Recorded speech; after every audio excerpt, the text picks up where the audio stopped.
down to the sea in slips. This stunt wouldn't be so easy to do in an old-fashioned bathing suit, but then bathing suits didn't used to be what they are today, or rather, they didn't used to be what they are not today. Well, goodbye, girls.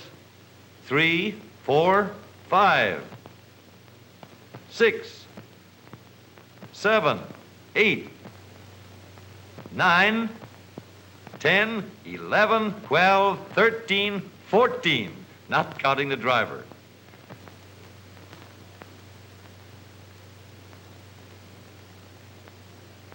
Out in Hollywood, the pretty girls that dress the background for the dancing stars of the big musicals have found a top hat way to go into the water. There's nothing like a solid steel springboard for safety. Give these girls a pool, a few square inches of bathing suit, and a car with a hard top, and the little matter of diving becomes very simple. Of course, there's the problem of offering the least resistance to the water, but all these models are beautifully streamlined, and that always makes diving much easier to watch.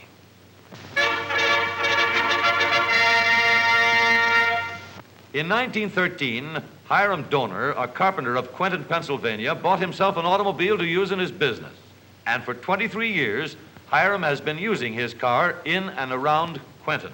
Hiram is proud of his old car and proud, too, of the record he has made with it.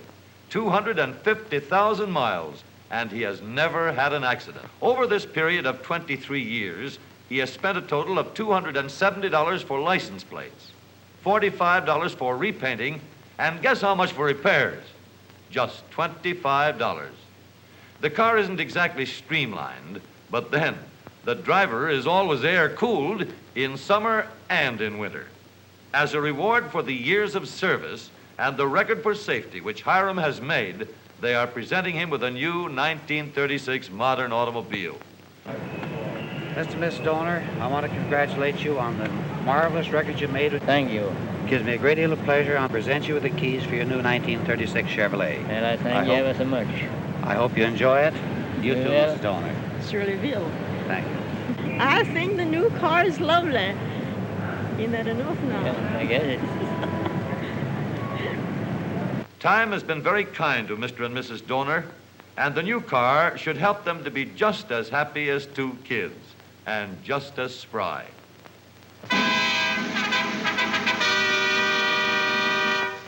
At Flint, Michigan, a crowd of 35,000 enthusiastic fight fans gather to watch the General Motors Amateur Boxing Tournament in the Atwood Stadium. And the referee is the most famous of them all, that idol of boys and men, Jack Dempsey.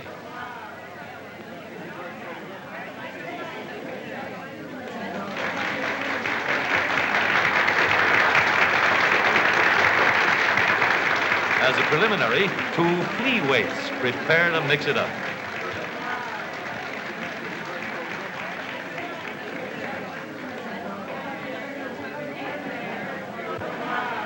And under the eyes of the Manasseh Mauler, they do all they can to achieve a knockout. But Jack tells the boys to stop stalling around. And just to show him what they can do, they make the fur fly.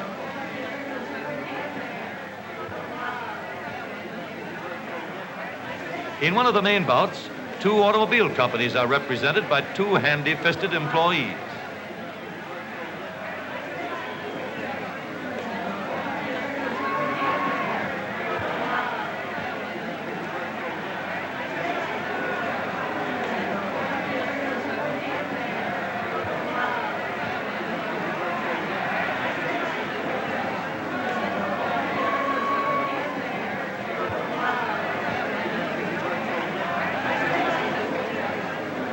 The winner, he looks as though he could take it, and boy, can he pass it up.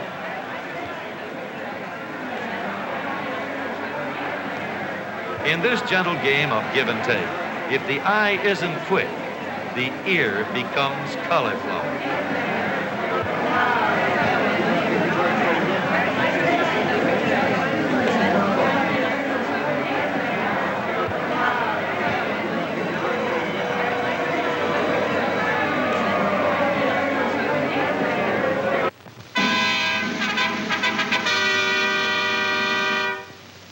Inspecting turret tops as they come off the assembly line is a made-to-order job for James Scott, a regular cloud biter who looks low to see how things are on the top.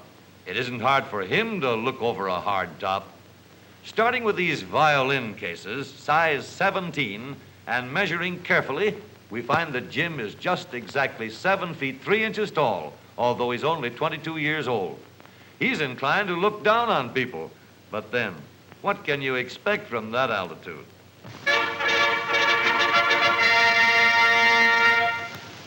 The Ozark Mountains in Missouri, the land of good old mountain music. And if you know the roads, a mighty fine place to fish.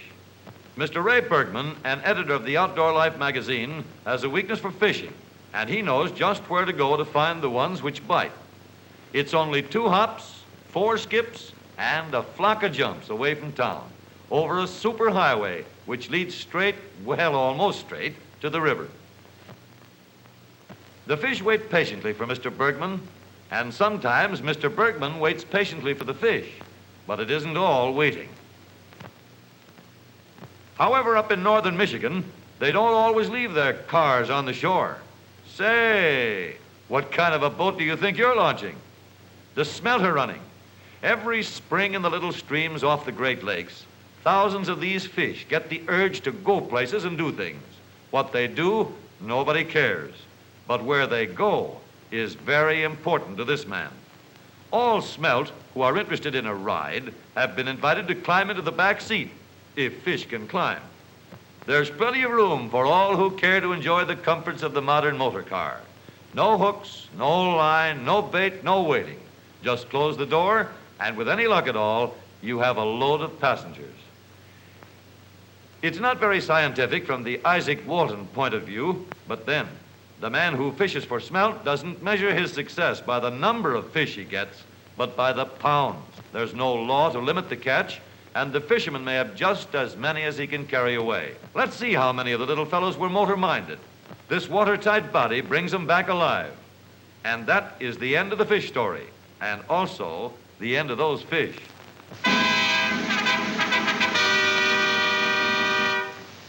Canine society is all agog and a twitter this afternoon as Major Kerr of the Doggy Curs entertains at tea. Dressed in a bully brown and white coat, the Major welcomes his many guests with a charming smile. Several of the guests arrive on 4 legs, while others motor down from their nearby estates.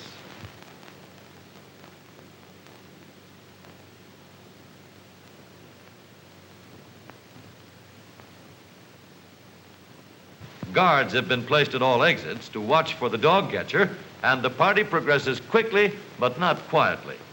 Mrs. Spitz, Herbert Rover, and Alan Spaniel of the Newport Spaniels are all very impatient for something to eat. Also, this member of the younger set. One of the best behaved guests at the party is this youthful policeman, but now he's getting hungry. In fact, they all are. And something's going to happen if, it does. Hey, you mutts. Ain't yous got no manners?